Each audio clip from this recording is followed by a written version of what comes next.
तैयारी 1 साल होती है बस, उसके बाद कोई तैयारी नहीं होती। सबसे पहला काम आप ये करिए कि आप अपने इस दिमाग को जिंदा करिए। इसलिए जो 90% कोचिंग के भरोसे जाते हैं वो बैठे ही रहते हैं। अगर एक बच्चे को पता होता कि रावण की जान नाभि में है, डाल के घुमा देता।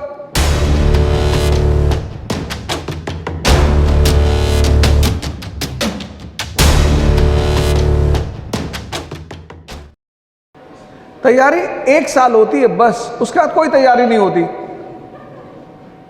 सबसे पहला काम आप ये करिए कि आप अपने इस दिमाग को जिंदा करिए।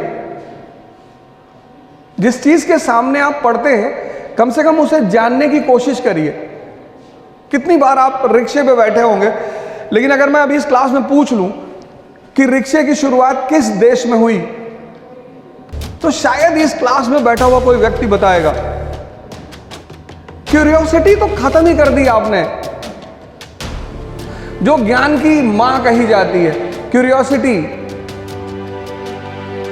दूसरा मेरा आपसे रिक्वेस्ट यह है कि आप सभी लोग प्लीज न्यूज़पेपर पढ़ना शुरू करें।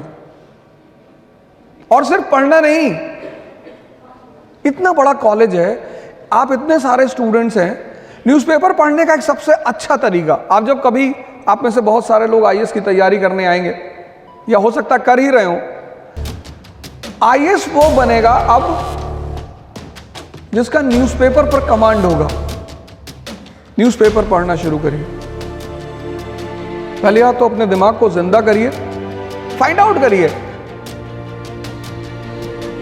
बहुत सारे लोग आप कंपटीशन की तैयारी करेंगे, वो तैयारी एक दिन की नहीं है। कोचिंग तो तैयारी का एक बहुत छोटा हिस्सा है, बहुत छोटा।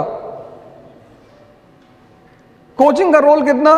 20%, उससे ज्यादा नहीं होता किसी भी कोचिंग का। किसी भी कोचिंग का जो रोल होता है वो 20% होता है। आज तो मतलब ऐसा लग रहा है कि सब कुछ कोचिंग ही कराएगी, इसलिए जो 90% कोचिंग के भरोसे जाते हैं वो बैठे ही रहते हैं। सिर्फ 20% रोल कोचिंग का होता है। वो कौन सा रोल होता है? जब आप किसी परीक्षा में जाते हैं तो उस परीक्षा की एक आवश्यकता है, उसकी एक संरचना है, उसका एक तरीका है।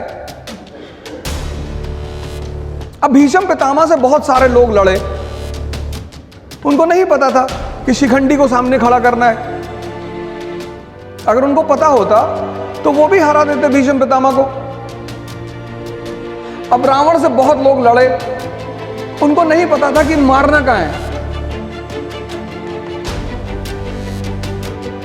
अगर एक बच्चे को पता होता कि रावण की जान नाभि में है, डाल के घुमा देता।